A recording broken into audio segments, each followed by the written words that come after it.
Bonjour.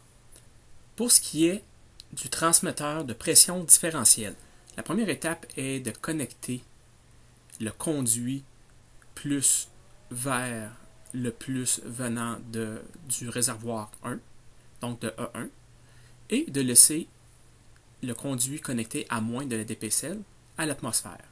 Donc, on va mesurer une pression qui nous arrive du réservoir E1 et on va la comparer avec la pression atmosphérique. La deuxième étape, c'est qu'il faut enlever les bulles d'air qu'il y a présentement dans les conduits entre le réservoir 1 et la dPcl. Pour ce faire, on met un peu d'eau dans le réservoir et on arrête l'alimentation d'eau. On ferme la valve en dessous du réservoir pour garder l'eau. Ensuite, vous allez à l'arrière du transmetteur. Vous allez ouvrir la valve qui est connectée sur le plus de la dPcl afin de laisser passer les bulles d'air qui sont présentement dans le conduit. À un moment donné, il n'y aura plus de bulles, donc vous allez refermer la valve et vous allez être prêt à pouvoir faire votre ajustement, de faire votre étalonnage de la dPcl. Vous allez commencer la prochaine étape en vidant complètement le réservoir. Ensuite, vous allez vous diriger vers la dPcl. Vous allez enlever le couvercle en avant de la dPcl. Ensuite, vous allez appuyer sur E afin de rentrer dans la configuration. La première étape de la configuration est de définir le type de mesure. Donc, vous allez sur le choix type de mesure et vous allez sélectionner niveau. Ensuite, vous allez sélectionner niveau simple pression.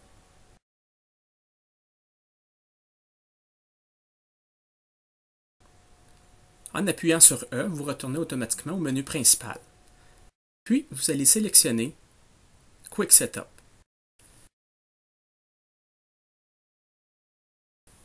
Le premier paramètre à ajuster est la correction de la position. Ici, vous devez vous assurer que la valeur lue en PSI est à 0. Donc, si la valeur n'est pas à 0 de pression, vous devez appuyer sur Confirmer. Une fois que vous avez confirmé, la valeur devrait s'ajuster à 0 en pression et vous appuyez ensuite sur la touche Interrompre pour passer à la prochaine étape. Le prochain écran sert à ajuster le 4 mA ou encore le 0% de notre étalonnage.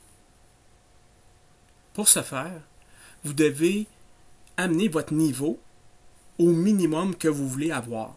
Vous n'êtes pas obligé d'avoir un réservoir vide pour avoir votre 0%. Votre 0% pourrait être ajusté, par exemple, à 6 pouces de hauteur.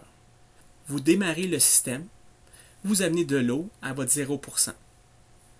Ensuite, vous allez appuyer sur plus pour entrer dans la valeur. Et avec la touche E, vous allez confirmer chacun des chiffres qui va être ensuite enregistré dans la dPcl. Une fois enregistré, la dPcl passe à la prochaine étape qui est l'ajustement du niveau supérieur. Donc, c'est à vous encore à décider à quel niveau vous voulez l'ajuster. Alors, vous démarrez à nouveau le système, vous amenez votre niveau au maximum que vous voulez avoir et vous confirmez que c'est bien le 100%. Ensuite, vous appuyez sur E pour confirmer le tout.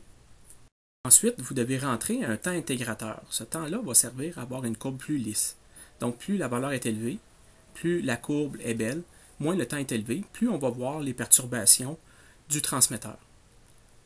Ensuite, en appuyant sur E, vous revenez au menu principal. Vous êtes donc prêt à tester votre transmetteur de niveau en faisant varier le niveau dans votre réservoir.